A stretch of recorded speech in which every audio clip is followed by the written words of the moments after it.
Hey there, thanks so much for joining us on Lepien Life. In this series, we're talking all about balance, and we're going to be breaking that down over 4 episodes. And this episode is all about, can we have it all? So we're going to talk about what culture says about balance, what we believe about balance, and just kind of break it down. So let's start off there. What do you think culture says about balance? I feel like there's when you see it on social media, there's comparisons and people trying to keep up with each other, or we have like a fear of missing out culture, of our kids have to be involved in every little thing. They're going to miss out on something. So is that healthy? Is that what we should be doing? What do you think culture says about balance? Well, and I think too, even to that point, a lot of times with everything that you just described, in essence, what you just said is that we're allowing something or someone else to determine our priorities, right? And so if we're thinking about balance in our life, and if culture says you can have it all, you can do everything, typically you don't realize that you can't do that until everything is falling apart. And then the world is not necessarily standing there to hold your hand. It's just moving on, because the rest of the world, social media, what everybody else thinks, they're moving on. They're not really as concerned about you in that sense. So I think that if we start thinking about what we think about that, so when we talk about balance, that was one of the things as we were talking about this podcast, like, okay, so if we're talking about this episode and we're talking about, well, what do we mean by balance? And defining terms is really important whenever we're going to talk about something like this. And so one of the things that we wrote down that I think when we speak about balance, what we're talking about is that we say yes to the right things and we say no to the wrong things. Yeah, break that down a little bit.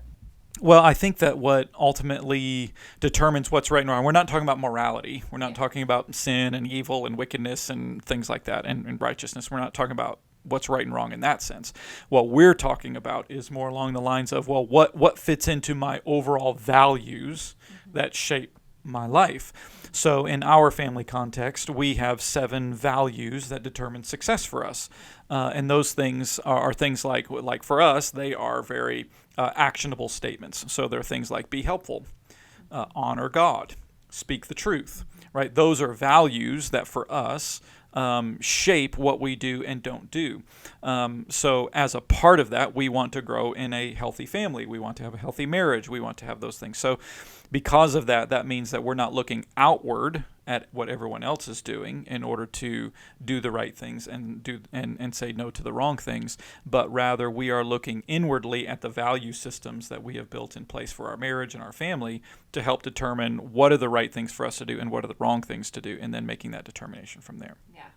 I want to get really practical on what you just said, because I feel like we can say that a lot of like, okay, it's fine. We can say, no to things and yes to things, but sometimes it's saying no, and the reason is not because we don't have an event on the calendar. The reason is just because we're saying no to it.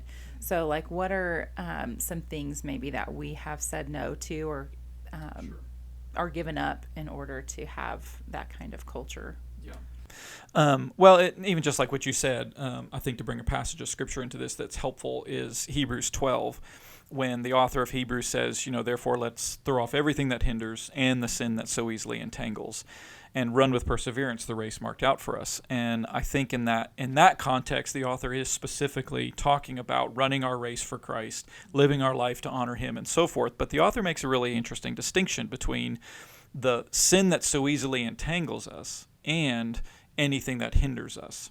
And so I think that that's an important thing for us to remember in our Christian lives as believers. But I think also that distinction is important because I think the author is trying to make the point that, look, it's easy for us to often identify things that are like sinful, things that obviously murdering, committing adultery. Yeah, it's going to be, I know I shouldn't do that. That's easy for me to identify. What's harder for me to identify are things that may be considered even good, but they actually hinder me from running a good race. So it may be good for me to go live in community and to go out and do something with a friend or go get coffee with somebody and do ministry. Ministry is good, right? But for people in ministry, many times the bad mistake that they make is, okay, I'm doing something good, which is ministry, but maybe in this moment, the best thing for me to do is to go spend time with my spouse or with my kids. And people end up getting hurt because we make time for things that we think are good. So I think that that's an important thing. So for us, one of the things that we decided to do, I think in a very practical way, I think about like our kids' education. So we really prioritized, and you can speak more to this since you were certainly been more involved in the kids' education and our homeschool process. And so I think one of those things is we gave up money as a part of that. And so, paying for tuition, paying for books, paying for all those things that would have been provided in a public school setting. It's great if you're in public schools. We're not trying to throw shade at that. But on the flip side of that, for us, we made that decision that our values determined that we would homeschool our kids. It made me think, actually, of a great quote from Marcus Aurelius in the beginning chapter of his Meditations, which is his book about his thoughts. And he writes that one of the things he learned from, I believe it's his grandfather, his great-grandfather, he said, to avoid the public schools, this is what he learned from him, to avoid the public schools and to hire good private teachers and to accept the resulting costs as money well spent. Which is hard for you. That's hard for me to do. And that actually really helped me. I'm like, gosh, I wish I would have learned that when I was growing up. I wish I had a classical education growing up. And to accept that cost as money well spent, to think about the type of, I hate to say it this way, but if we think of our children as the product that we are producing, sure, I'm happy with that. And that's money that's been well spent. So I don't know, what are some things that stand out to you? Yeah, just to kind of springboard off of you and maybe pull it back and slow it down a little bit, and give like just the real, like the tangible feelings behind that whole story of when we made the decision to homeschool, it was not because we wanted to shelter our kids. It was really like we felt like that was what God was calling us to do for our home. We were doing it purely for education, because we wanted them to have a classical education, which within the classical arts of education, it shapes character and virtue alongside knowledge. And so that was the training that we wanted our kids to do. And in order for us to be able to do that, homeschooling was the option because we couldn't afford a private school to do that. And so that's kind of like the context around that. So it lined up with our family values of how we wanted, and this happened when, Eden was 4, Caden was in 3rd grade, Ayla was in 2nd grade. And so they were much, much younger, and we knew that the adults that we wanted to produce, to use your word, we wanted them to turn out differently than the things that we were seeing that the public school system was producing. And so to align our kids' education with our family values, we just pumped the brakes really quick in 2017.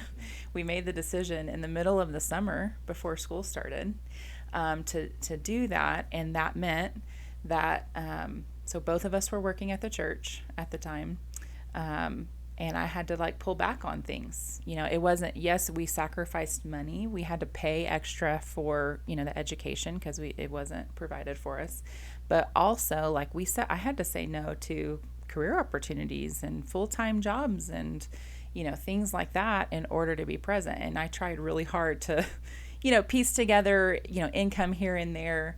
I worked for the organization that we homeschool through for several different things. I still maintained a part-time ministry position at the church, so we tried to piece it together. But even honestly, piecing all of those together was very hard to balance, and it really hit a head a few years ago, where we just had to say, you know what, we have to pull back on. So even more, I had to say no to, a lot in that season of refinement through home education. We still had to say no. And that's just us personally, sure, not the kids, saying no for the kids. But so that's the context around that. And I think that was really hard for me. And it was probably a 6-year, sanctification for me of I had to say my kids are my calling and not, a job that I held. I had to say that, my kids are my profession and not a job that I held. So I had to redefine, not be defined by my career, but be defined by when they are, why I'm doing what I'm doing. And now, looking back on it, we're in the teenage years now, and I wouldn't trade it for the world, with the kiddos that we have.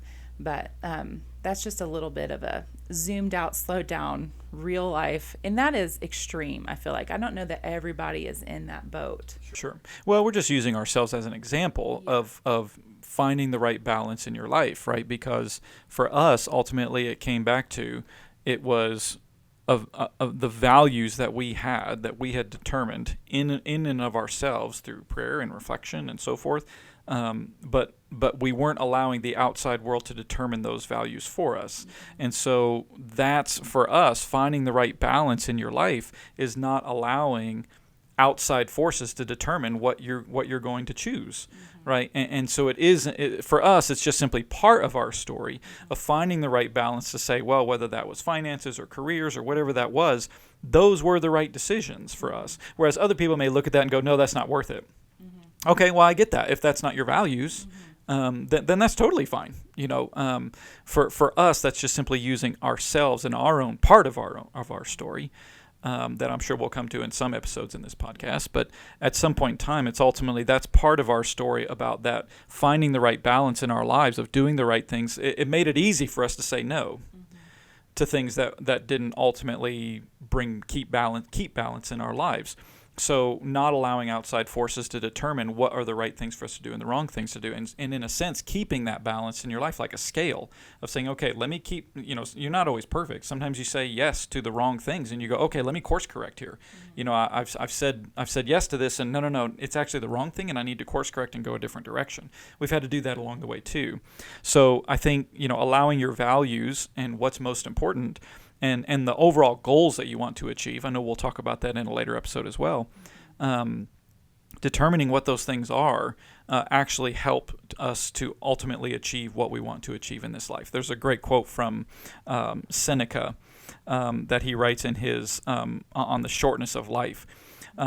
He says, "Putting things off is the biggest waste of time. It snatches away each day as it comes and denies us the present by promising us the future." And I think that's helpful for us when we think about this balance in our lives, that oftentimes we put these decisions off and we think, oh, I'll deal with that next year or I'll deal with that next month. Kicking the ball down the road. That's right. And I'll find balance. We wear ourselves out. We burn ourselves out. We kill ourselves. Or we hurt ourselves physically. We hurt ourselves emotionally. We hurt ourselves spiritually. And all of these things, and yet we just keep kicking the can down the road of saying, well, I've just got so much going on in my life, I'm just going to keep putting balance off because we're just not quite willing to make the hard decisions in our lives. We're not willing to say, no, this is what I value. And whatever anybody else may think about that, whatever our culture says, whatever that looks like, I don't care about social media. I don't care what people that I even love and care about that maybe go, no, that's not the right decision. Well, at some point in time, I have to make the right decision that's best for me to be able to make. Now, obviously, we hope that that's, biblical and all those other things as well. But at the end of the day, you're making that decision of saying, no, this is what I value. I'm not going to keep putting it off. I'm going to pursue this, and I'm going to make the right decisions that we need to. Yeah.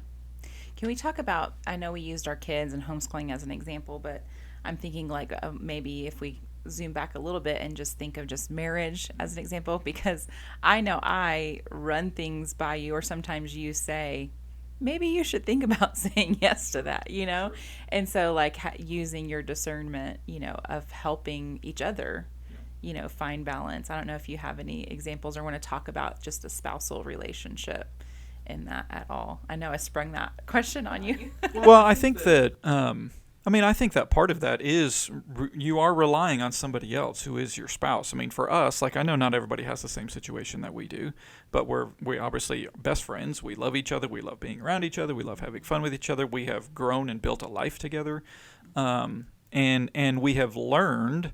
Look, there's probably some things you're not going to ask my advice about, right? Because there's some things that you just go, well, Michael's not going to know anything about that, and vice versa. But ultimately, this is a life that we've built together. And so we're learning to rely upon one another to go, well, I need an outside opinion outside of my own mind, because it's easy to get trapped in overthinking and in essence creating sometimes we have a tendency to, sometimes even with journaling and things like that, we create this false reality that we live in because we convince ourselves certain things are true. We convince ourselves that, well, this is happening because of this, and this is and there is wisdom, Proverbs tells us, in many counselors.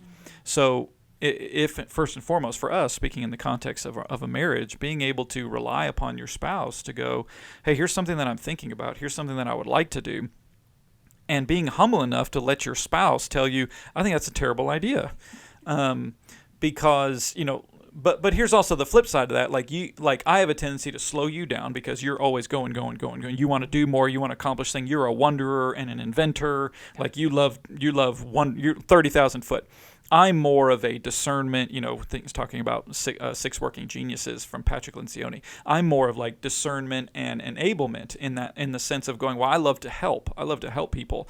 But I also like to stand back and go, well, what things, that's a good idea or that's a bad idea. Yeah. So I think also in the midst of that, being humble enough to go, okay, well, my spouse has told me this isn't a good idea. Let me rethink that then, because sometimes I think there's that easy tendency to go, well, I don't care what even my spouse says. I'm going to go do it anyway. And certainly you could do that. I wouldn't advise that to people. But so I think that coming back to your question, I think learning to, one, be open, obviously, with your spouse. If you don't have that kind of relationship with your spouse, take those steps to try to build that in. Ask what do you think about that? I think that's a great way whenever you're talking to anybody to be able to simply throw in at the end, like, well, what do you think about that? And allow them to be able to speak into life. Yeah. I was thinking back to college years before marriage, and we had people in our lives that we surrounded ourselves with that were older than us, that were, mentors and, just had wisdom, biblical wisdom, solid Christian people.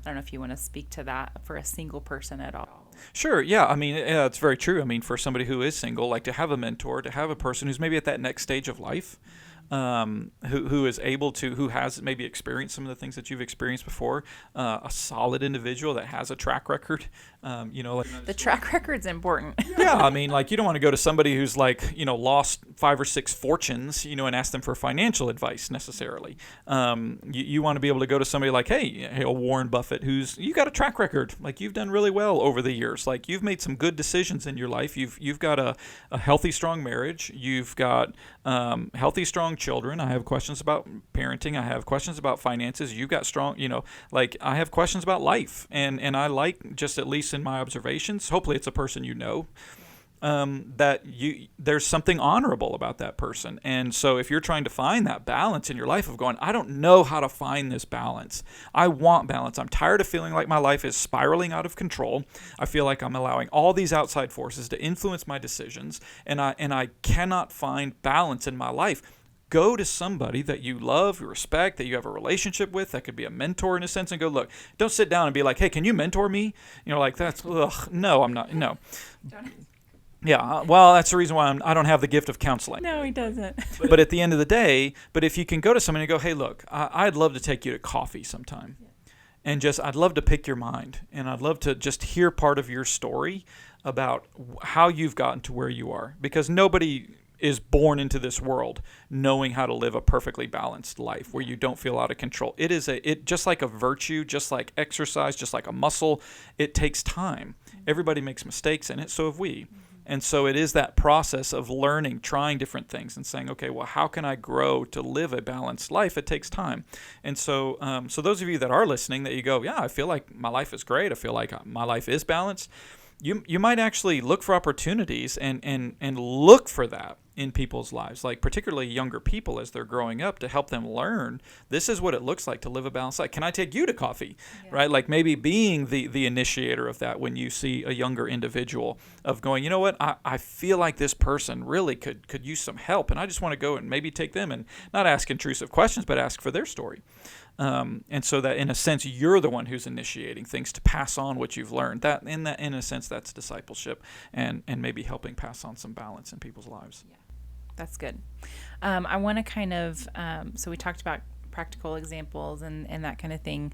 I want to just talk about when you're in the midst of the decision and how saying no is a really hard thing to do, especially when you don't have an excuse.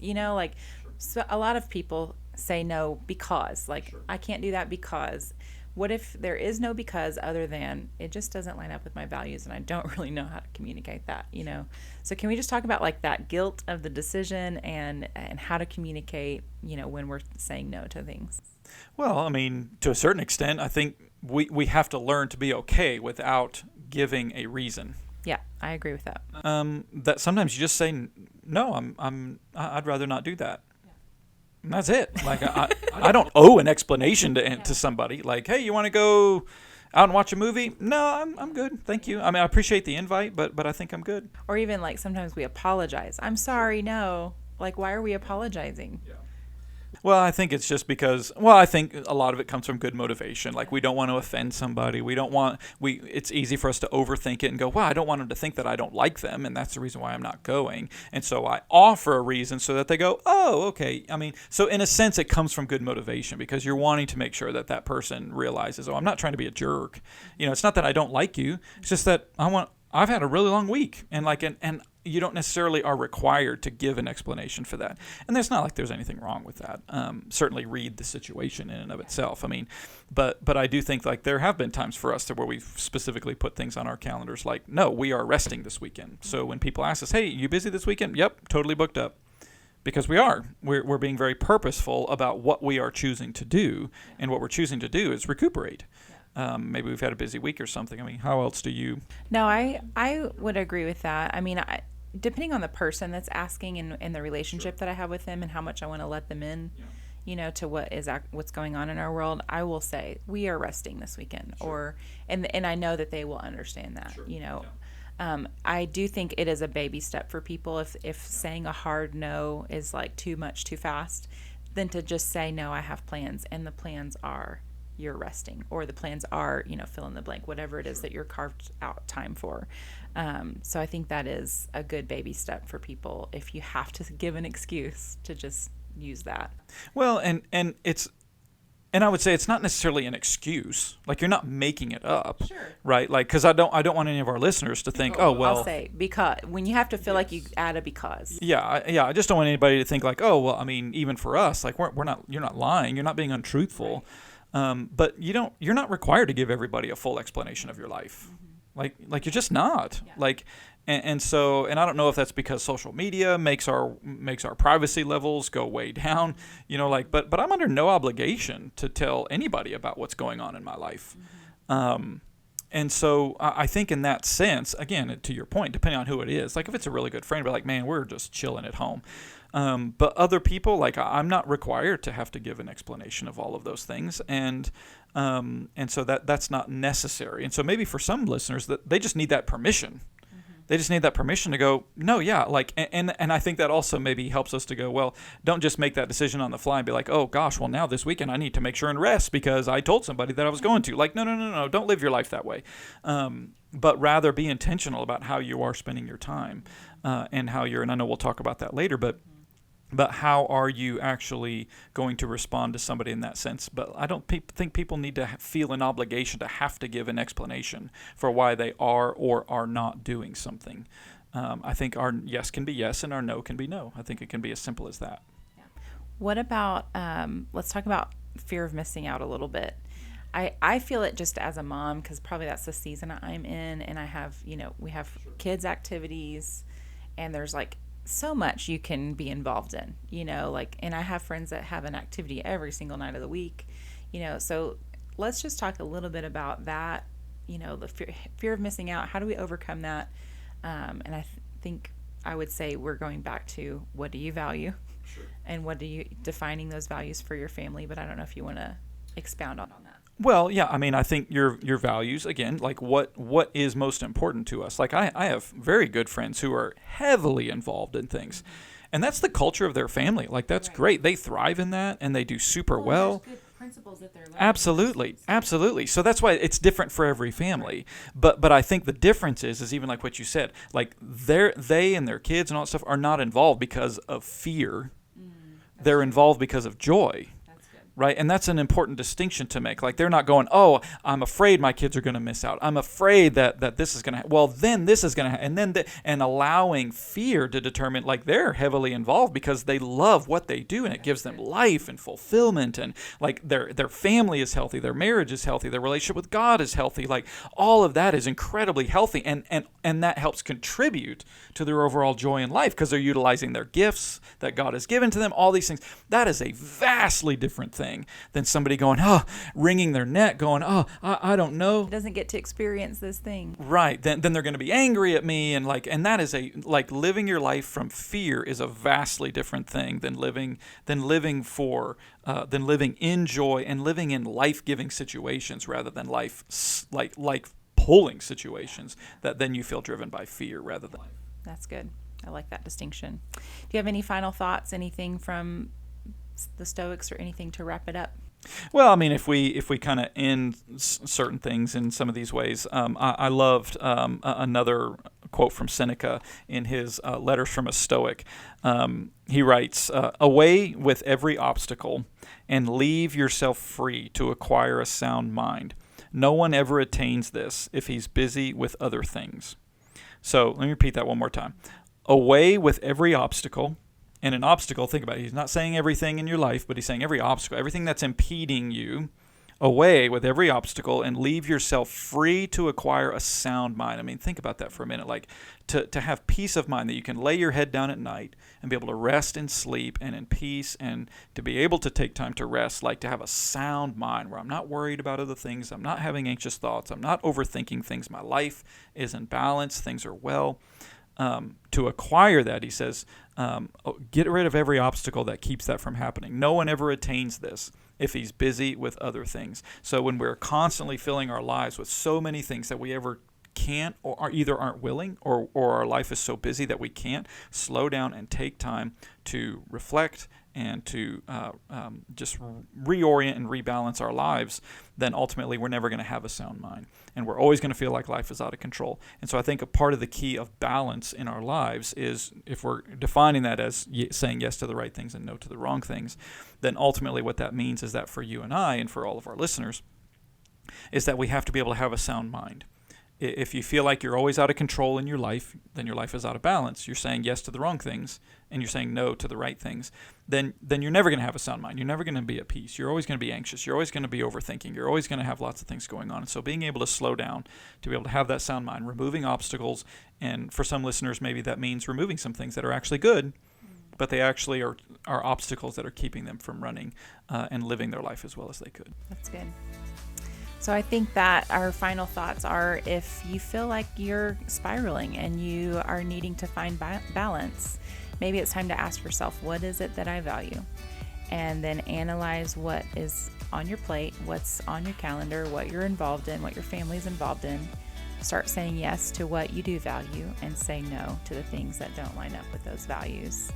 I hope that you guys enjoyed this episode. In the next parts of this series, we're going to be talking about finding balance in time management, and finding balance through seasons, and then finding balance through rest. And we're going to be breaking all of those topics down.